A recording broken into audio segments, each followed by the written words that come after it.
Hello students, welcome back to another video of accounting hill. बेटा, अब तक हमने एनपीओ के 3 पार्ट्स कंप्लीट कर लिए, जिसमें हमने सारा basics concept, how we prepare the receipt and payment account, income and expenditure account and balance sheet, treatment of important items और लास्ट क्लास में हमने सीखा था फंड बेस्ड अकाउंटिंग। ये 3 क्लासेस हमारी कंप्लीट हो चुकी है। आज हम स्टार्ट करेंगे not for profit organisation part 4। आज की क्लास में हमारा एक इंपॉर्टेंट टॉपिक होगा कॉस्ट ऑफ कंज्यूमेबल आइटम्स। जैसा कि मैं आपको हर बार बता रहा हूं कि एनपीओ आपका 10 मार्क्स का टॉपिक है, जिसमें से एक क्वेश्चन 5 मार्क्स का, एक क्वेश्चन 3 मार्क्स का और एक क्वेश्चन 2 मार्क्स का है। तो कॉस्ट ऑफ मटेरियल कंज्यूम्ड या तो आपके लॉन्ग क्वेश्चन जो 5 मार्क्स का क्वेश्चन है उसमें एडजस्टमेंट में आ जाता है, या आपका एक 3 मार्क्स का सेपरेट क्वेश्चन आ जाता है। बहुत इंटरेस्टिंग टॉपिक है, बहुत सिंपल टॉपिक है। आज की क्लास में हम इसके ईच एंड एवरी कंसेप्ट को कंप्लीट करेंगे, इसलिए अपनी नोटबुक निकालिए और मेरे साथ साथ सारे नोट्स बनाते हुए चलिए। आज की क्लास स्टार्ट करने से पहले एक रिक्वेस्ट, जिन भी बच्चों ने अभी तक हमारे चैनल को सब्सक्राइब नहीं किया या जो भी हमारे चैनल पे नए आए हैं वो हमारे चैनल को सब्सक्राइब करें, बेल आइकन को प्रेस करें ताकि आने वाले सारे नोटिफिकेशन आपको मिलते रहे। और वीडियो को लाइक और शेयर करना ना भूलिए। आपका एक लाइक, आपका एक शेयर हमारा हौसला बढ़ाता है ताकि हम आपके लिए और भी मेहनत करें और कंसेप्ट को और स्ट्रांगली आपको समझाएं। चलिए विदाउट वेस्टिंग टाइम स्टार्ट करते हैं आज का topic, cost of material consumed. देखो, कॉस्ट ऑफ मटेरियल कंज्यूम्ड का मतलब क्या होता है? In each NPO there are so many items which are consumed during the year. हर एनपीओ में बहुत सारे आइटम ऐसे होते हैं जो ड्यूरिंग द ईयर कंज्यूम्ड होते हैं। जैसे आपके ऑफिस में आपकी स्टेशनरी कंज्यूम्ड होती है, अगर हॉस्पिटल्स है तो वहां पे मेडिसिन कंज्यूम्ड होती है, अगर आपका स्पोर्ट्स क्लब है तो वहां पे स्पोर्ट्स इक्विपमेंट कंज्यूम्ड होती है। There are so many items which are consumed during the year. और हमने क्या पढ़ा था? हमने पढ़ा था जो हमारा इनकम एंड एक्सपेंडिचर अकाउंट है, इनकम एंड एक्सपेंडिचर अकाउंट, ये आपका नॉमिनल नेचर का होता है, नॉमिनल नेचर का होता है, and it is prepared on accrual basis concept, it is prepared on accrual basis concept. ये एक्रूअल बेसिस कंसेप्ट पे आपका बनता है। अब नॉमिनल नेचर का मतलब क्या है? All expenses are debited to income and expenditure account. और एक्रूअल बेसिस का मीनिंग क्या होता है? Transactions which are related to current year whether they settled in cash or not. चाहे वो कैश में सेटल हुए हो चाहे नहीं हुए हो, आप उसको रिकॉर्ड करोगे। तो अब हमने कॉस्ट ऑफ मटेरियल कंज्यूम्ड क्यों निकाला? ताकि जो भी मटेरियल कंज्यूम्ड हुआ हो ड्यूरिंग द ईयर, जितना भी मटेरियल आपका कंज्यूम्ड हुआ हो during the year, they are debited to income and expenditure account, यानी कॉस्ट ऑफ मटेरियल। देखो दोबारा से समझा रहा हूं, कॉस्ट ऑफ मटेरियल कंज्यूम्ड, जितना भी आपका कंज्यूम्ड हुआ है during the year, during the year are debited to, हम डेबिट कर देते हैं, किसमें डेबिटेड कर देते हैं? To income and expenditure account to find out the correct surplus और डेफिसिट, ताकि हमारा करेक्ट सरप्लस निकल सके, करेक्ट डेफिसिट निकल सके। देखो हमने क्या सीखा था? इनकम एंड एक्सपेंडिचर अकाउंट जो बनता है just like a profit and loss account, सिर्फ नाम चेंज हुआ है। तो जैसे प्रॉफिट एंड लॉस अकाउंट में सारे आइटम्स जितने भी एक्सपेंसेस है ड्यूरिंग द ईयर हम उनको डेबिट करते हैं, उसी तरीके से इनकम एंड एक्सपेंडिचर अकाउंट में भी जितना भी एक साल में एक्सपेंसेस हुए हैं उसको हम डेबिट करते हैं। तो कॉस्ट ऑफ मटेरियल कंज्यूम्ड भी फर्म के एनपीओ के लिए क्या है? एक्सपेंस है, इसलिए हम उसको भी डेबिटेड करेंगे। अब ये हमने समझ लिया कि मटेरियल किस तरह का होता है। जैसे ऑफिस में स्टेशनरी होता है, हॉस्पिटल्स में मेडिसिन होती है, आपका स्पोर्ट्स क्लब में स्पोर्ट्स इक्विपमेंट्स होते हैं। तो ये ड्यूरिंग द ईयर जितने भी कंज्यूम्ड हुए हो। अब यहाँ पे आपको दो केसेस के साथ ये कंसेप्ट समझना है। सबसे पहले, अगर total purchases of material is given, if material purchase during the year is given. अब मटेरियल परचेज का मतलब क्या होता है? मटेरियल परचेज का मतलब होता है total material purchased, total material purchased, ठीक है। इसका मतलब क्या हुआ? Cash purchase plus credit purchase. Cash purchase और क्रेडिट परचेज जो होगा वो दोनों के दोनों परचेजेस अगर आपको गिवन है या आपको टोटल परचेजेस गिवन है तो we prepare the stock account. हम इसके लिए स्टॉक अकाउंट को मेंटेन करते हैं। स्टॉक मीन्स आपका मेडिसिन का अकाउंट है तो मेडिसिन अकाउंट हो जाएगा, आपका स्टेशनरी अकाउंट है तो स्टेशनरी अकाउंट, अगर आपका स्टॉक स्पोर्ट्स मटेरियल है तो उसका लिए। अब स्टॉक अकाउंट आपके लिए एसेट्स नेचर होता है तो इसका ओपनिंग बैलेंस आप क्या करोगे? डेबिट करोगे, जो भी balance in the beginning of year है। अब material purchased during the year अगर आपको गिवन है तो आप उसको डेबिट करते हो, क्योंकि मटेरियल परचेज करने की एंट्री क्या होती है? मटेरियल परचेज करने की एंट्री होती है मटेरियल, जो भी मटेरियल है account debit to cash account. तो आपने उसको क्या किया? Material purchase during the year आपने यहाँ पे लिख दिया। अब कॉस्ट ऑफ मटेरियल कंज्यूम्ड, या आप कह सकते हो कि क्लोजिंग स्टॉक आपका क्रेडिट साइड आएगा। अब इन दोनों को अगर हम प्लस करेंगे, जितना भी आपके पास ओपनिंग स्टॉक था प्लस जितना भी आपके पास material purchase during the year है, ये क्या हो गया आपके लिए? It means total stock. ये क्या हो गया? Total stock. और टोटल स्टॉक में से अगर आप क्लोजिंग स्टॉक को माइनस करोगे तो you will find the cost of material consumed. ये आपके लिए क्या आ जाएगी? बैलेंसिंग फिगर आ जाएगी। कौन सी फिगर आएगी? बैलेंसिंग फिगर, ठीक है। समझो ध्यान से कि opening stock plus purchases, it means total purchases, जो total material available during the year, उसमें से क्लोजिंग स्टॉक को माइनस कर दीजिए, you will find cost of material consumed. अब ये ओपनिंग स्टॉक आपका ओपनिंग बैलेंस शीट में, ओपनिंग बैलेंस शीट में एसेट साइड आएगा। Material purchase during the year आपको कहां दिया होगा? रिसीव्ड एंड पेमेंट अकाउंट में गिवन होगा। कौन सी साइड? Credit side. क्लोजिंग स्टॉक आपका क्लोजिंग बैलेंस शीट में एसेट साइड आएगा और कॉस्ट ऑफ मटेरियल कंज्यूम्ड आपका इनकम एंड एक्सपेंडिचर अकाउंट में डेबिट साइड आएगा। तो आई थिंक आपको क्लियर होगा कि cost of material consumed, cost of material consumed is equal to, किसके इक्वल होगा? Opening stock plus purchases during the year. Purchases की हम जब भी बात करेंगे cash purchase plus credit purchase होगा minus closing stock, this will be equal to material consume. बहुत सिंपल कंसेप्ट है। 5 लाख की दवाई आपके पास पहले से पड़ी थी, 10 लाख की दवाई आपने और खरीदी, टोटल दवाइयाँ कितनी होगी? 15 लाख की। इसमें से 6 लाख की मेडिसिन आपके पास बच गई, तो 15 में से 6 लाख की मेडिसिन बच गई, तो आपने कितनी मेडिसिन कंज्यूम्ड करी है ड्यूरिंग द ईयर? 9 लाख की मेडिसिन आपने कंज्यूम्ड करी है। उसी तरीके से देखो, या तो आप अकाउंट बना लीजिए या आप स्टेटमेंट फॉर्म में लिख लीजिए, कोई प्रॉब्लम नहीं है। Opening stock of consumable items जो मैंने आपको बताया plus purchases during the year. Purchases में हमेशा ध्यान रखना cash purchase plus credit purchase, दोनों चीजें होगी, ठीक है। Cash purchase plus credit purchase, और इसमें से माइनस कर देते हैं क्लोजिंग स्टॉक, तो you will find cost of material consumed which is debited to income and expenditure account. ये आप इनकम एंड एक्सपेंडिचर अकाउंट में डेबिट साइड लिख दोगे। क्लियर है?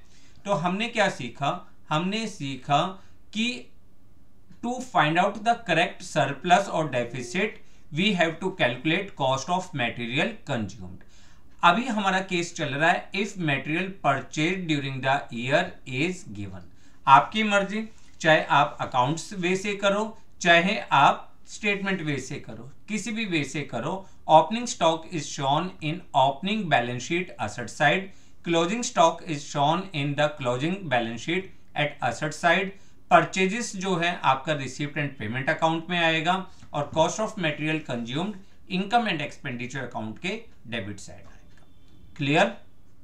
यहां तक कि आप कॉपी करिए नोट्स और हम साथ ही साथ एक क्वेश्चन भी करते हैं। देखिए आपको क्वेश्चन दिया है, on the basis of the information given below calculate the amount of medicines to be debited to income and expenditure account of Good Health Hospital for the year ended 31st March 2020। आपको stock of medicine का opening stock दिया हुआ है 1 अप्रैल 2019, 31 मार्च 2020 दिया हुआ है। Creditors for medicine आपको दिया है 15,06,900 ओपनिंग क्रेडिटर्स, ऐसे ही आपको क्लोजिंग क्रेडिटर्स भी दिए।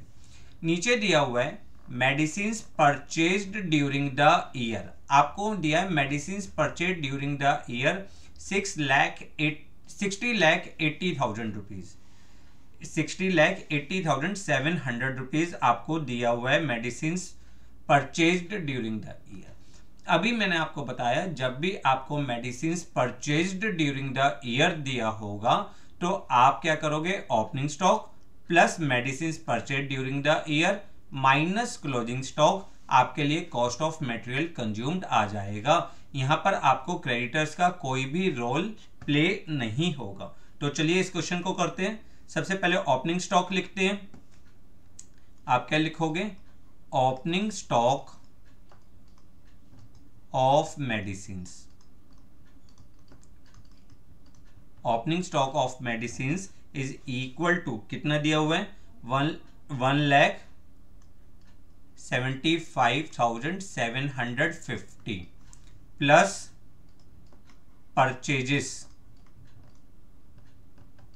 ऑफ मेडिसिन्स, जितनी हमने मेडिसिन्स परचेज्ड करी है ड्यूरिंग द ईयर 60,80,700।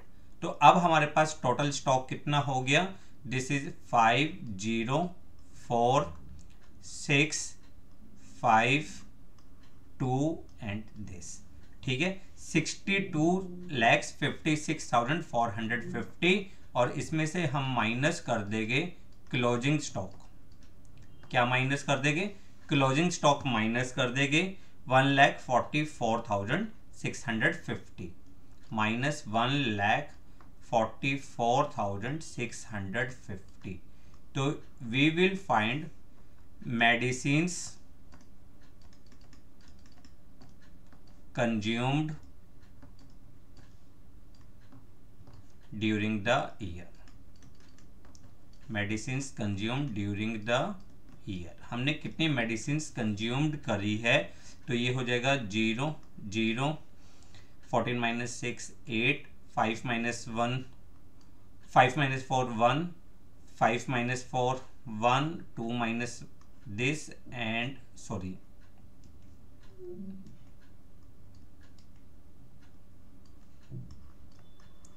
तो आपके पास आंसर कितना आ जाएगा, आपके पास आंसर आएगा 61,11,800 की हमने मेडिसिन्स कंज्यूम्ड करी है during the year. It is debited to income and expenditure account. ये कहां पे डेबिट करेंगे, ये हम इनकम एंड एक्सपेंडिचर अकाउंट के डेबिट साइड डेबिट कर देंगे। और यहां पे हम ओपनिंग स्टॉक को कहां लिखेंगे, हम ओपनिंग स्टॉक को लिखेंगे ओपनिंग बैलेंस शीट में एसेट साइड। परचेजेस आपका कहां पे था, रिसीप्ट एंड पेमेंट अकाउंट में गिवन था। क्लोजिंग स्टॉक को हम लिखेंगे क्लोजिंग बैलेंस शीट में एसेट साइड और ये पॉइंट आपका आ जाएगा इनकम एंड एक्सपेंडिचर अकाउंट में debit side. Clear, confirm, clear है ये क्वेश्चन आपको। चलिए अब आगे बढ़ते हैं। ये केस था जब आपको medicines purchase during the year given हो, यानी आपने सीधी सी बात है opening stock plus medicines purchase during the year minus closing stock, आपके पास कॉस्ट ऑफ मटेरियल कंज्यूम्ड आ गया।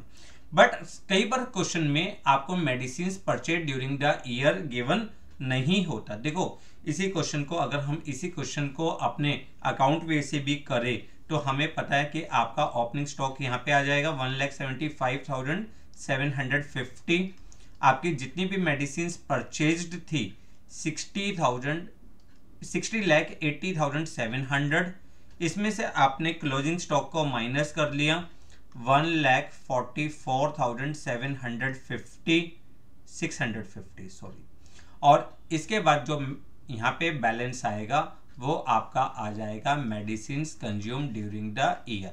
चाहे आप स्टेटमेंट वे से करो, चाहे आप अकाउंट्स वे से करो, मुझे कोई फर्क नहीं पड़ता, जहां भी आपको सिंपल लगे, जो भी कंसेप्ट आपको समझ में आए। क्लियर? मेरी ड्यूटी है मैं दोनों कंसेप्ट्स को, दोनों वे को आपको अच्छी तरीके से समझाऊंगा। अब मैं कह रहा था कि अगर हमें medicine purchase during the year कई बार नहीं गिवन होता, उसकी जगह हमें क्या गिवन होता है कि amount paid to creditors, amount paid to creditors. तो हमें सबसे पहले कौन सा अकाउंट बनाना पड़ेगा? We have to find out the credit purchase, find out credit purchase. आपको क्रेडिट परचेज निकालनी पड़ेगी। अब क्रेडिट परचेज निकालने के लिए आपको क्या करना पड़ेगा? क्रेडिटर अकाउंट बनाना पड़ेगा।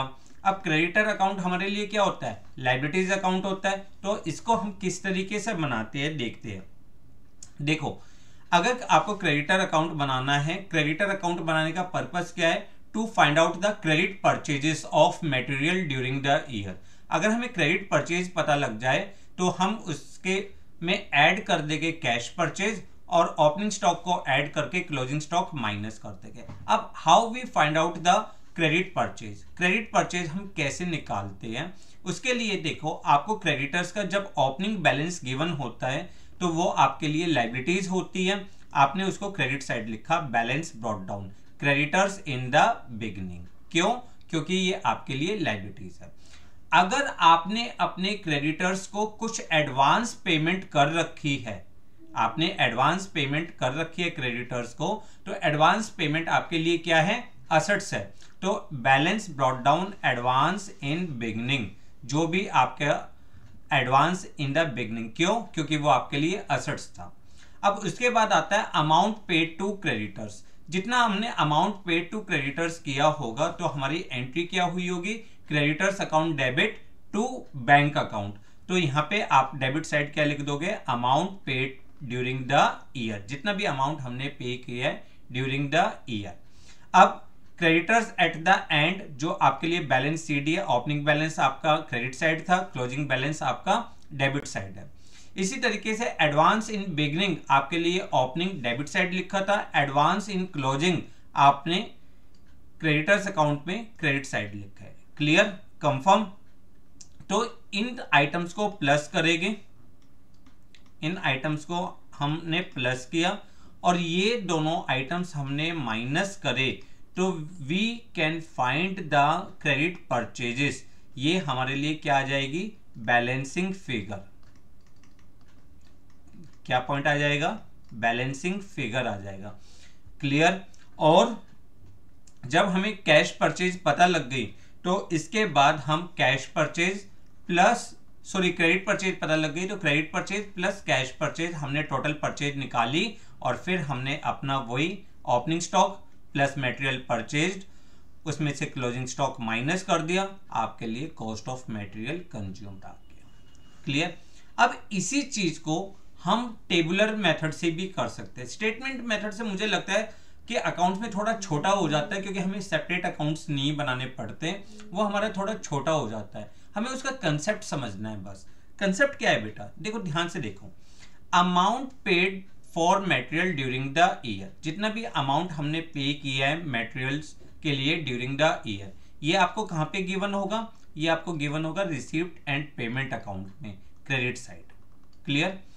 इसमें ऐड करेंगे, क्या ऐड करेंगे?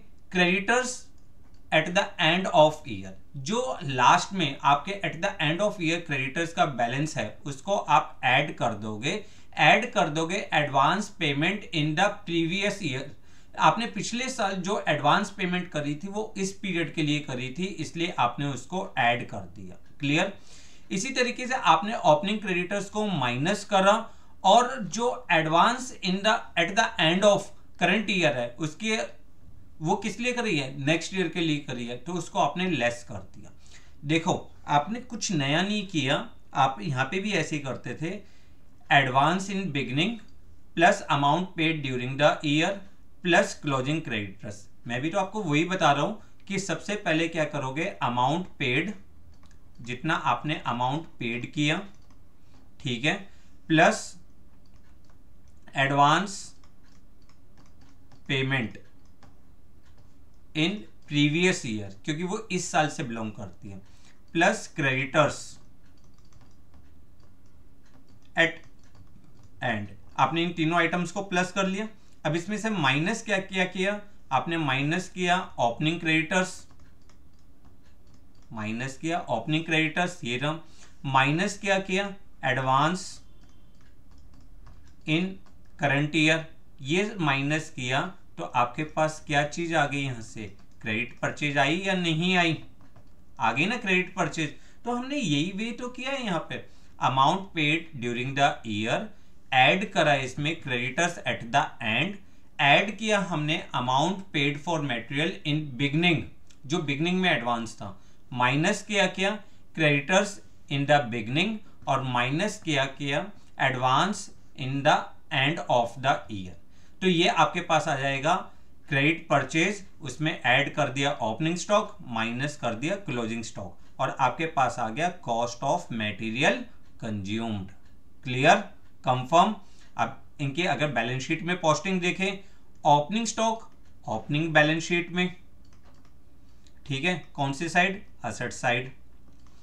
करंट ईयर है तो करंट ईयर का मतलब क्या हो गया, क्लोजिंग बैलेंस शीट, और क्रेडिटर्स है तो आपके लिए कौन सी साइड आएगा, लायबिलिटी साइड आएगा। प्रीवियस ईयर यानी ओपनिंग बैलेंस शीट, और एडवांस पेमेंट करी है तो आपके लिए क्या होगा, असेट्स होगा। क्लोजिंग स्टॉक आपके लिए क्लोजिंग बैलेंस शीट में, asset side. Creditors for material at the end of previous year, previous year का मतलब क्या है, ओपनिंग बैलेंस शीट में, लायबिलिटी साइड। और करंट ईयर यानी क्लोजिंग बैलेंस शीट में आपका असेट साइड, ठीक है। ये आ गया cost of material consumed which is debited to income and expenditure account में डेबिट साइड। बहुत इजी कंसेप्ट है। अगर आपको material purchase during the year given हो तो आप opening stock plus purchases minus closing stock कर सकते हो। बट अगर आपको material purchase during the year नहीं given, amount paid to creditors given है, तो सबसे पहले आप फाइंड आउट करो क्रेडिट परचेज। कैसे, amount paid for material plus closing creditors plus advance in beginning minus advance at the end minus opening creditors, ठीक है। इसमें ऐड कर दीजिए ओपनिंग स्टॉक और माइनस कर दीजिए क्लोजिंग स्टॉक। क्लियर, तो आपके लिए आ जाएगा cost of material consumed. Clear. अब इसके ऊपर कुछ क्वेश्चंस करते हैं। देखो, कंसेप्ट को समझाने के लिए वीडियो थोड़ी लंबी चली जाती है। बच्चे कहते हैं सर वीडियो बहुत लंबी चलेगी। बेटा, क्वेश्चंस की प्रैक्टिस भी तो हम बार बार कर रहे हैं ना। तो आपके 1 घंटे की भी वीडियो बनती है, वैसे तो नॉर्मली 40 मिनट्स के आसपास की बनती है, बट अगर आपके 1 घंटे की भी वीडियो बनती है तो ये टॉपिक आपका यहीं पर पूरी तरीके से तैयार हो जाता है। तो इसलिए थोड़े अगर कंसेप्ट को समझाने के लिए वीडियो लंबी भी हो जाए तो थोड़ा पेशेंस रखिए ताकि आप कंसेप्ट को अच्छी तरीके से समझिए। मेन कंसेप्ट, मेन पर्पस क्या है, कंसेप्ट को समझना। क्लियर। चलिए करते हैं question. What amount of sports material will be posted to income and expenditure account for the year ended 31st March 2020 as expenditure? आपका बैलेंस शीट किस दिन बन रही है, 31st March 2020, यानी this is the current year. Stock of sports material on 1st April 2019, opening stock दिया हुआ है। Creditors for sports material as on 1st April 2019, आपके लिए ओपनिंग क्रेडिटर्स गिवन है। Stock of sports material as on 31st March 2020, closing creditors है। Amount paid for sports material during the year, जितना भी आपने अमाउंट पेड की है। Advance payment for sports material as on March 31st 2020, यानी closing आपको दिए हैं advance at the end of current year. फिर क्रेडिटर्स फॉर स्पोर्ट्स मटेरियल यानी क्लोजिंग क्रेडिटर्स आपको गिवन है। आप इसको चाहो तो आप पहले क्रेडिटर अकाउंट बनाइए, सबसे पहले आप क्रेडिटर अकाउंट बनाइए, वहां से क्रेडिट परचेज निकालिए, ठीक है। फिर आप स्टॉक अकाउंट बनाइए यानी स्पोर्ट्स मटेरियल अकाउंट बनाइए और वहां से आप कॉस्ट ऑफ मटेरियल कंज्यूम्ड निकालिए, जैसे मैंने आपको अभी समझाया। या हम चाहे तो डायरेक्ट क्वेश्चन भी स्टेटमेंट फॉर्म में कर सकते हैं। सबसे पहले क्या होगा, अमाउंट पेड फॉर मटेरियल 17,000, इसमें आप ओपनिंग स्टॉक को ऐड करोगे, क्लोजिंग क्रेडिटर्स को ऐड करोगे, ठीक है। और एडवांस इन बिगनिंग हमें दे नहीं रखा, नहीं तो उसको भी हम ऐड करते। 3 आइटम्स हम ऐड करेंगे। तो सबसे पहले हम क्या लिखेंगे, amount paid during the year. हमने कितना अमाउंट पेड किया है ड्यूरिंग द ईयर, हमने amount paid during the year किया है 17,000। इसमें ऐड क्या कर देंगे, ऐड करेंगे opening stock of material. Opening stock कितना दिया हुआ है 7,500। 7,500 ऐड क्या करेंगे, ऐड करेंगे क्लोजिंग क्रेडिटर्स यानी क्रेडिटर्स एट द एंड। आप डेट लिख लीजिएगा, क्रेडिटर्स एट द एंड कितने दिए हुए 1,200। एडवांस इन बिगनिंग नहीं दिया हुआ 700, 7,714 और 11525। इसमें से माइनस क्या करेंगे, अब एक एक करके। सबसे पहले ओपनिंग क्रेडिटर्स, सबसे पहले ओपनिंग क्रेडिटर्स। ओपनिंग क्रेडिटर्स कितने हैं 2,000 रुपीज के ओपनिंग क्रेडिटर्स है, उसको माइनस किया 23,700। माइनस क्या किया, माइनस करा हमने advance payment, advance payment at end of current year.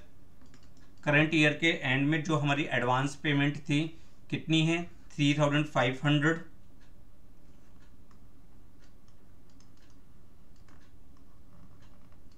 This is 20,200। Advance payment भी हमने माइनस करी। फिर हम माइनस करेंगे opening closing stock. Closing stock हमारा कितना है 6,200 minus closing stock 6,200। This is material consumed during the year. Material consumed during the year, हमने कितना मटेरियल कंज्यूम्ड किया है, डेट विल बी 14,000। कितना किया है 14,000 रुपीज। क्लियर। ये आपका कहाँ पे जाएगा, इनकम एंड एक्सपेंडिचर अकाउंट के डेबिट साइड, कि इतना मटेरियल हमने कंज्यूम्ड किया ड्यूरिंग द ईयर। सिंपल सा point, amount paid during the year plus opening stock plus closing creditors plus advance in beginning. Minus क्या होगा, माइनस होगा ओपनिंग क्रेडिटर्स, माइनस होगा क्लोजिंग स्टॉक, माइनस होगा advance at the end of current year. आप चाहे इसको creditor account पहले बनाइए और उसके बाद आप इसको स्टॉक अकाउंट बनाइए, फिर भी आपका ही सेम आंसर आएगा। क्लियर। कॉपी करिए। इतना हम फिर अब स्टार्ट करते हैं एक और इम्पॉर्टेंट क्वेश्चन। देखो धीरे धीरे क्वेश्चंस को जब आप करते जाओगे ना, तो आपको धीरे धीरे धीरे धीरे कंसेप्ट बहुत अच्छी तरीके से समझ में आएगा। कभी भी ध्यान रखना, कोई भी नई चीज सीखते हो तो थोड़ा सा टाइम लगता है, बट अगर आप एक बार उसकी अच्छी तरीके से प्रैक्टिस कर लो तो वो आसान हो जाते हैं। ठीक, ये टॉपिक आपके 3 मार्क्स के लिए बहुत इंपॉर्टेंट रोल है। प्लीज आप इसको अच्छी तरीके से करिए। चलिए next question. From the following information, calculate the amount that will be shown against stationery account in the income and expenditure account for the year ended 31st March 2020. 31 मार्च 2020 में आपको इनकम एंड एक्सपेंडिचर अकाउंट में कितना amount show करोगे। Creditors for stationery, opening stock और closing stock given है। Stock of stationery opening और closing given है। During the year 31 March 2020 payment made to creditors amounting to 56,800। Stationery purchased in cash during the year were 20% of total stationery. अब देखो बेटा, इसको हम direct statement method से नहीं कर सकते। क्यों नहीं कर सकते? अगर हम डायरेक्ट करते तो हमें कैश परचेजेस गिवन होती है। तो अभी इन्होंने वर्डिंग क्या दी है, इन्होंने कहा stationery purchased in cash during the year were 20% of total stationery, यानी आपको कैश परचेजेस भी निकालनी है। तो सबसे पहले आपको कौन सा अकाउंट बनाना पड़ेगा? आपको बनाना पड़ेगा creditor account to find out credit purchase, ताकि हम क्रेडिट परचेज निकाल सके। ठीक है, क्रेडिट परचेज निकालने का तरीका या तो क्रेडिटर अकाउंट बना लो या amount paid during the year plus closing creditors minus opening creditors. आप इस वे से भी कर सकते हो। ठीक है ना, तो चलिए करते हैं, पहले क्रेडिट परचेज निकालते हैं। अगर अमाउंट पेड और स्टेशनरी आपको दिया हुआ है तो आपने क्रेडिटर अकाउंट बनाया। क्रेडिटर अकाउंट में सबसे पहले आपने यहां पे लिखा ओपनिंग बैलेंस। सबसे पहले आपने क्या निकाला? Opening balance. क्यों? क्योंकि आपके क्रेडिटर्स आपके लिए लायबिलिटीज होती है। ओपनिंग बैलेंस कितना है? 4,600 प्लस आप क्या करोगे, सॉरी, आपने कितना अमाउंट पे किया है क्रेडिटर्स को? Amount paid to the creditors 56,800। तो आपने यहां पे लिखा bank account, amount paid to creditors, जितना भी हमने क्रेडिटर्स को पे किया है 56,800। और यहां पे आपके लिए क्या आ जाएगा? Closing balance. नेक्स्ट वर्डिंग क्या आ जाएगी? Closing balance of creditors which is equal to 11,800। अब इसका टोटल करोगे, this will be equal to 68,600 और इसमें से ये माइनस कर दोगे तो आपके पास आ जाएगा क्रेडिट परचेजेस। कौन सी फिगर है ये? हमेशा लिख देना चाहिए बैलेंसिंग फिगर, क्योंकि आपने फाइंड आउट करी है बैलेंसिंग फिगर। अगर इसमें से माइनस करेंगे तो this will be equal to 64,000। ये आ गया 68,600। क्लियर? कंफर्म? अब हमें दूसरा पॉइंट क्या कहें? Stationery purchased in cash during the year was 20% of total stationery, यानी इन्होंने बोला है जो कैश परचेजेस है, cash purchases is equal to 20% of total purchases. अगर इसी लाइन को देखो, दो तरीके हैं, या तो आप एक्स वाला मेथड लो कि टोटल परचेजेस भी एक्स, क्रेडिट परचेज कितना होगा? 20% ऑफ एक्स। अब 20% of x plus 64,000 is equal to x. उससे लीनियर इक्वेशन की तरह आप सॉल्व कर सकते हो। नहीं तो दूसरा तरीका क्या है? सो क्रेडिट परचेजेस, अगर कैश परचेज जो है 80% है और 20% है टोटल परचेज की, तो क्रेडिट परचेज कितनी होगी? 80% of total purchase means 64,000 is equal to 80 upon 100 into total purchase। 64,000 into 100 upon 80 is equal to total purchase। और टोटल परचेज कितना आ जाएगा? Total purchase is equal to, अगर आप इसको सॉल्व करते हो, 80,000 रुपीज। टोटल परचेज कितना हो गया? 80,000। अब आपको टोटल परचेज पता लग गया, आपको ओपनिंग स्टॉक भी गिवन है उसको ऐड कर दोगे और क्लोजिंग स्टॉक को माइनस कर दोगे। तो आप क्या लिखोगे, ओपनिंग स्टॉक। ओपनिंग स्टॉक आपके लिए कितना है, ओपनिंग स्टॉक है 15,000 प्लस टोटल परचेजेस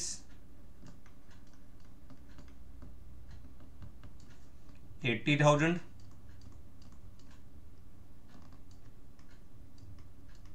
95,000 और माइनस कर दोगे क्लोजिंग स्टॉक। क्लोजिंग स्टॉक कितना दिया हुआ है 30,400।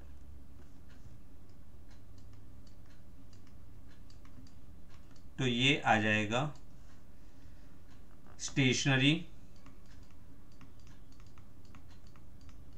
Consumed during the year. कितनी स्टेशनरी कंज्यूम्ड हुई है, which is equal to 64,600। Clear. तो आपके लिए क्वेश्चन में क्या था, आपको एक लाइन दे दी थी कि stationery purchased in cash is 20% of total stationery. तो आपको सबसे पहले यहाँ पे निकालना पड़ा क्रेडिट परचेज, ताकि आप क्रेडिट परचेज और जो गिवन रिलेशनशिप है उससे आप टोटल परचेज निकाल सको। Clear, confirm.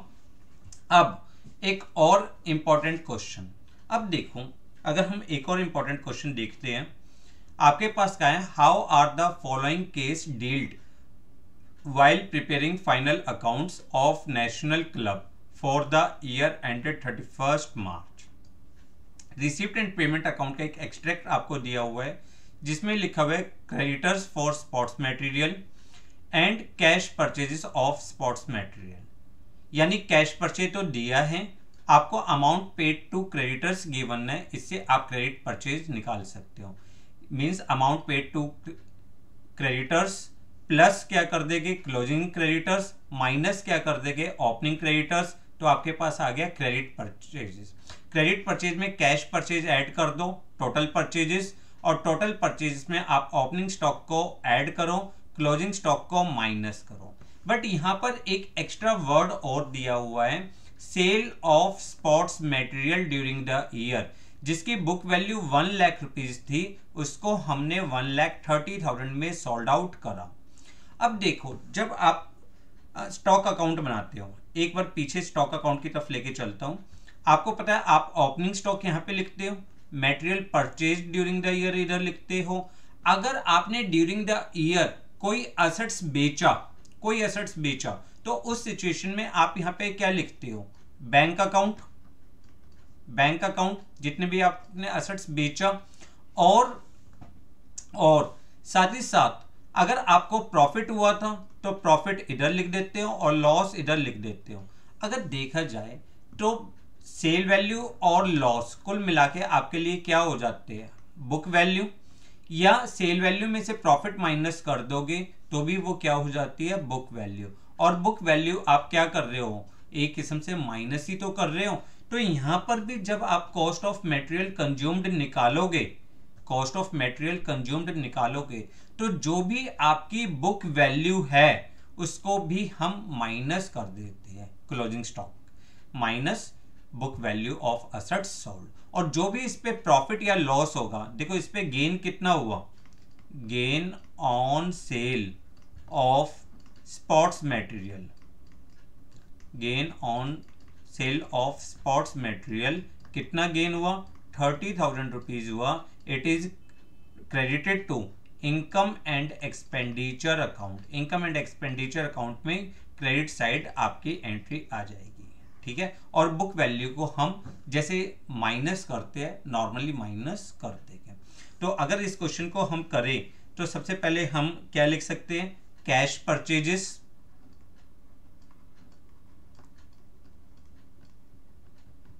Purchases of material कितना है 50,000 plus amount paid to creditors को हमने कितना अमाउंट पे किया है, क्रेडिटर्स को 3,05,000 plus closing creditors creditors at the and कितने हैं? Creditors at the and, creditors at the and है 75,000 प्लस ओपनिंग स्टॉक। अगर हम ओपनिंग स्टॉक की बात करें, ओपनिंग स्टॉक है 1 लाख, तो इन सब आइटम्स को आप प्लस करिएगा, ये हुआ आपका 5,30,000। क्लियर? इसमें से माइनस क्या करेंगे? माइनस करेंगे क्लोजिंग स्टॉक। माइनस क्या करेंगे? क्लोजिंग स्टॉक माइनस कर देंगे। Closing stock 1,25,000, this is 4,05,000। Minus क्या करेंगे? माइनस करेंगे ओपनिंग क्रेडिटर्स। ओपनिंग क्रेडिटर्स आपके कितने हैं? 35,000। This will be equal to 3,70,000। ठीक है, और इसमें से माइनस क्या कर देंगे? Book value of material sold. जितने हमने बुक वैल्यू सोल्ड करी है, बुक वैल्यू कितनी सोल्ड करी है? 1 लाख की बुक वैल्यू सोल्ड करी है, उसको भी हम माइनस कर देंगे। This will be equal to material consumed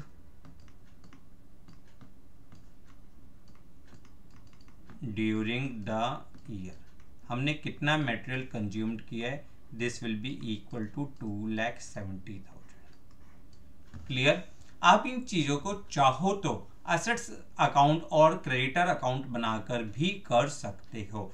अगर आप क्रेडिटर अकाउंट बनाते तो सबसे पहले आप देखो, अगर क्रेडिटर अकाउंट बनाते तो यहां पे आप क्या लिखते? Opening balance. ठीक है, यहां पे आता अमाउंट पेड, यहां पे आता क्लोजिंग क्रेडिटर्स, क्लोजिंग बैलेंस। तो इससे आपकी फिगर आ जाती क्रेडिट परचेज। ठीक है, क्रेडिट परचेज आपकी फिगर आ जाती।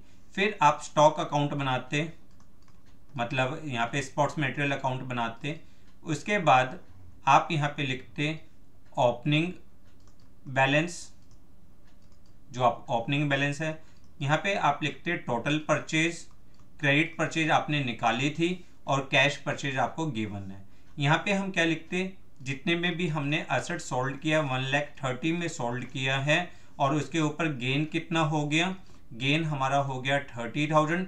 कुल मिलाकर book value of asset sold हम माइनस कर देते, और माइनस क्या कर देते? Closing stock. ठीक है, तो आपके पास यहाँ पे आ जाता मटेरियल कंज्यूम्ड। Material consumed. मैंने आपको पॉइंट्स दोनों तरीके से करवा दिए, दोनों का लॉजिक भी समझा दिया कि किस तरीके से हम लॉजिक वाइज टेबल बनाते हैं, क्यों हम करते हैं। Amount paid during the year, add opening stock क्योंकि वो हमारे पास स्टॉक बचा हुआ था बिगनिंग में, ऐड करते हैं क्लोजिंग क्रेडिटर्स क्योंकि वो इस साल हमने क्रेडिट परचेज करी थी उसके लिए, ऐड करते हैं एडवांस इन बिगनिंग क्योंकि वो एडवांस इस साल के लिए काम आएगा इसलिए हमने उसको ऐड कर दिया, माइनस क्या करते हैं? क्लोजिंग स्टॉक जो गुड्स अभी तक यूज्ड नहीं हुई, माइनस करते हैं ओपनिंग क्रेडिटर्स क्योंकि वो पिछले साल के क्रेडिटर्स से बिलोंग करते हैं, माइनस करते हैं एडवांस पेमेंट टू क्रेडिटर्स क्योंकि वो नेक्स्ट ईयर से बिलोंग करती है। फिर आपके पास आ जाएगा cost of material consumed. Clear? तो ये कुछ इंपॉर्टेंट क्वेश्चंस थे जिसकी आपको प्रैक्टिस करनी है। देखो, इन क्वेश्चंस को अगर आप कर लोगे तो आप अपनी बुक के सारे क्वेश्चंस कर सकते हो, कोई भी प्रॉब्लम नहीं आएगी। तो सबसे पहले आप कंसेप्ट को समझिए कि हमने किस पॉइंट को किस लिए किस तरीके से यूज किया और cost of material consumed income and expenditure account में डेबिट क्यों होता है। फिर उसके बाद आप क्वेश्चंस की प्रैक्टिस करिए, पर हाँ अपने नोट्स को प्रॉपरली मेंटेन करते हुए चलिए। क्लियर? आज के लिए बस इतना ही। नेक्स्ट क्लास में हम स्टार्ट करेंगे अपना सबसे ज्यादा इंपॉर्टेंट टॉपिक सब्सक्रिप्शन, जो आपके हर क्वेश्चन में एक इंपॉर्टेंट रोल प्ले करता है। बट जब तक आप अपने सारे कंसेप्ट्स को रेगुलर रिवाइज करते हुए चलिए, पिछले टॉपिक्स को भी रेगुलर रिवाइज करिए।